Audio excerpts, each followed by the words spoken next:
What's up guys? In today's video, I'm going to be doing some simple upgrades to my home YouTube studio to make it look better with lighting and sound better using audio panels. Keep watching to figure out what I'm doing with all this foam in my bathtub.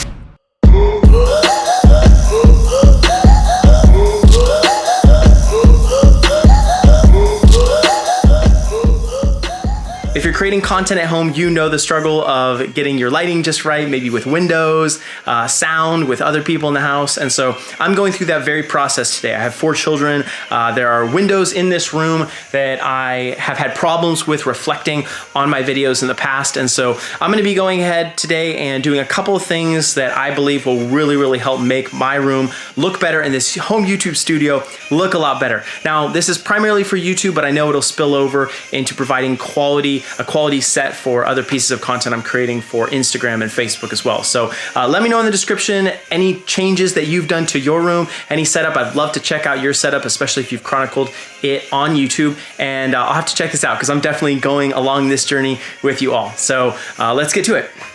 All right, so a big thing for me right now is this window. This window has been giving me a lot of reflection onto the screen that's back over there. And I have the screen displaying my logo and the logo of the 2 shows that I currently do, but I've noticed that there's like these edges. Even when I close these curtains, it's still giving me some spill and I'm getting some unintentional lighting. So typically when I record, I'm turning off this overhead light, which is great, but like I said, I'm still getting that spill light from the window. So what I'm gonna do is I'm gonna put a room darkening shade on this, and then I'm also gonna be using the shade itself, and we'll see if that changes things. So I'm out here in my living room right now. I'm currently using this sound bar as a weight to lay out this film of black window darkening material, and basically it has a little bit of an adhesive on one side. I'm gonna push it right up against the window. Now it does say in these directions here that I wanna lay it out and make sure that it's flat so I don't have bubbling or anything like that. So I'm letting it set there, and we need to check up in my bathroom right now because, fun fact, I guess there is a quick hack that if you're using sound panels, while you can let them sit out for 24 to 48 hours, it's actually a lot quicker if you just put them in a bathtub. So let's check on my bathtub. I've already put them in there. I've had them sitting in there for a little while, and let's see what we've got going on here. Welcome to my bathroom.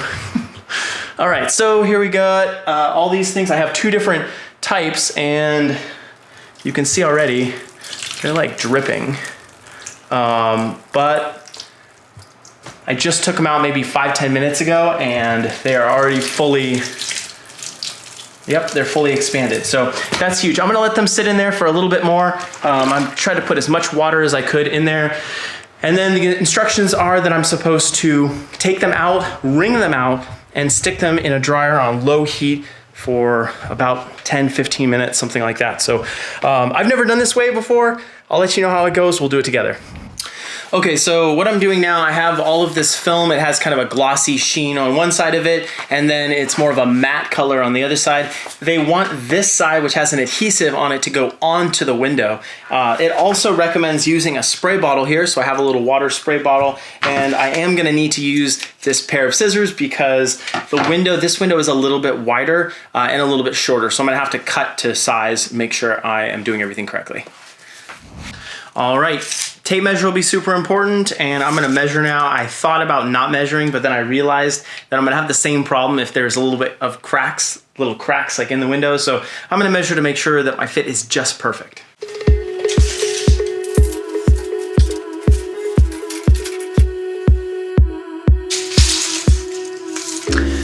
Now, it looks like my window on the bottom is exactly 30 inches, and then on the top portion of the window, it's about 32 3/4. So I'm gonna cut those pieces right now just to make sure they're exactly perfect, and hopefully we won't have any issues.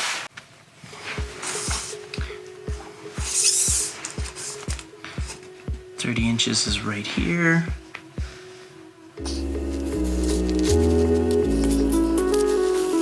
All right, so I have my piece cut right here, and they want us to spray a bit of water on the window just to get it nice and wet so that this piece actually sticks here. There is a little bit of an adhesive, and they're gonna have me take and peel it off. It's pretty difficult, so it might take me a moment here.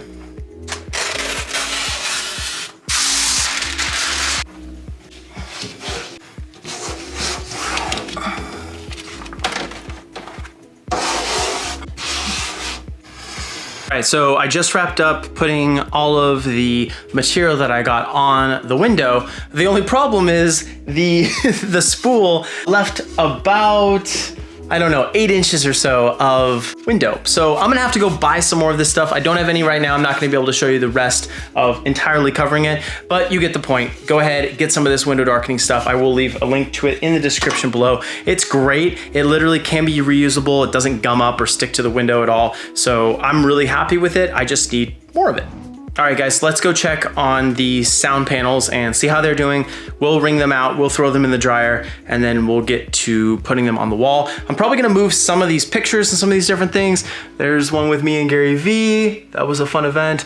Fun fact, I actually painted or hand drew that, and then there's some motivational art there, but I'm probably gonna move those.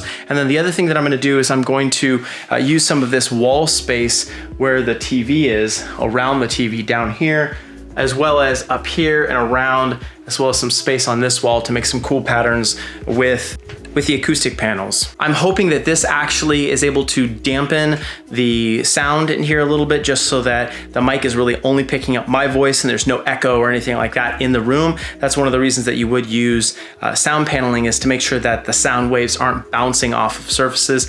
And it will happen, especially when you have a home like this. This one has 10-foot ceilings in this room, so it does echo at times. It's not super noticeable, but I just wanted to make sure that the quality was as good as I can get it out of this room. All right, so here are our sound panels. Plenty of water in these guys. Looks like they're all filled, so let's go ahead and get them all wrung out, get this drying process started. So this is kind of funny that I'm in the bathtub with these things. My wife's not home, otherwise I'm pretty sure she would kill me, but she's not home right now. She's at work, so we'll get this all done. Maybe the first time she'll see it is on video. These are really, really, really soaking wet, but they definitely have done the job quickly, so I'm just squeezing them out. There's a pattern on the inside of these, and I don't really want to damage it, so I'm kind of bunching it up the other way. There you go. It's perfect. We'll make a stack right here, and we'll be good to go.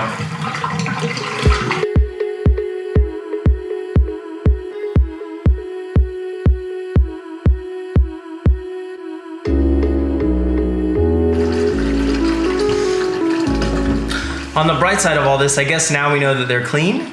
I don't know.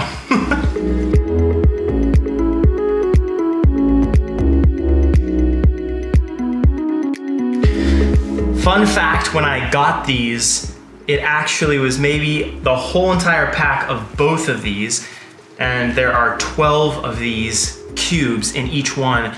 Both of these packs were about as big as this right here. So it's crazy how much they shrunk them down, how much they like dehydrated them, sucked the air out, sucked any moisture out, and got them to fit in this very, very tiny packaging. It's just insane to me as I'm wringing these out and opening them up.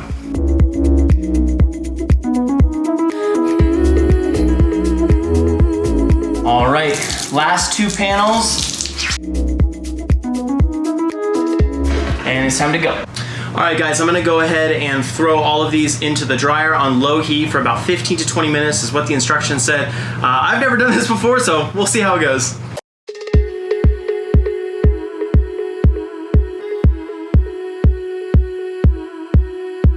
While that is working, I'm gonna go downstairs and check in the office to kind of game plan and map out where I wanna put these sound panels. I wanna make sure they look good as well as working. All right, guys, so I'm back here in my office. I'm trying to have a good game plan for where I want to put these foam panels on the wall. I obviously want to make it look good, but I want it to be functional as well. So I'm going to kind of map out right now where on the wall I want to do it. I don't know if I'm just going to do them around the TV or if I'm going to put them maybe even on the ceiling. One thing that I am using that I highly recommend, and I've used these before, little T-pins. And basically they are these little pins in the shape of a T. They're very sharp on one end and then have kind of this little wedge part in the middle.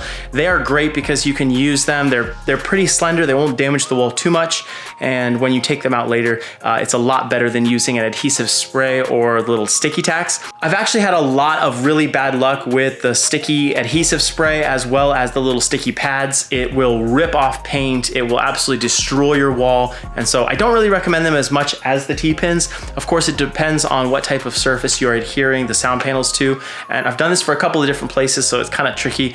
But in this case, I believe it's an inch thick drywall, and so I'm gonna be using these T-pins. They're about 1.5 inches thick, 1.5 inches long rather, and I'm gonna be putting them right into the drywall, and it's gonna be great. All right, so it's been about 20 minutes or so. We're gonna go ahead and check and see how these panels are doing, if they're actually dry, and if we can start putting them on the wall. Not bad. And you can see now the panels are definitely more inflated. They're that light gray color, so you can tell they're dry. I think they actually might need a little bit more time in there, but we're making progress. All right, so it's definitely been well over 20 minutes. I want to say it's more like 30 or 40 minutes, and maybe I didn't squeeze them out enough, but I think they're ready now, so let's check it out.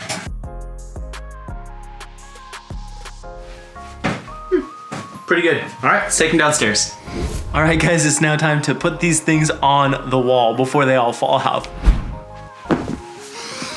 All right, so what I'm gonna be doing is showing you how I'm going to be installing these on the wall around here. I'm still working on the exact pattern that I want to use, but I want to show you a trick that I discovered. I'm actually using T-pins to install these panels on the wall. Now, you can use a number of different things. You could use adhesive. There's like a spray that you could use. You could use little adhesive pads. The thing that I find that I don't like about that is it actually will really ruin your wall, and I would prefer not to do a massive amount of cleanup if I ever choose to take these off the wall. So I want to show you how I'm going to do it with this. I'm using these little T-pins right here. Careful, they are nice and sharp. These little T-pins, as you can see, and these are gonna be awesome because what they do is they actually, I'll show you how this goes. They go right in like that. They'll stick in that side, and you'll see they are really, really invisible, and they're hard to see once you install it. So the one other thing that I want to point out about this is that these on the tips will bend actually. So what I'm going to do is I'm going to use a pair of needle nose pliers. I'm going to actually grip this at the very, very end, just like that. And you can see I'm holding it down there, maybe even a little bit more. Give it a little bit more slack, just like that. Grip it down there at the very end, and then I'm going to force it into the wall just like that, and that is actually going to allow me to do it. Otherwise, if I try to just stick it in with my fingers, it'll hurt my fingers, or I won't be able to get it in all the way through the drywall. The nice thing about using these panels, even though they are the 2-inch thick ones, you really only have to use one of these T-pins right here. So you'll just take it, you'll just force it right in, and as long as you put it more around the center of the foam panel, you aren't gonna have to use too many of them. Now, I'm actually doing just a small little pattern right here, but as you see, I've only used one T-pin per panel, and they're staying up just fine. This is gonna also reduce the amount of work that I have to do if I need to take them down later.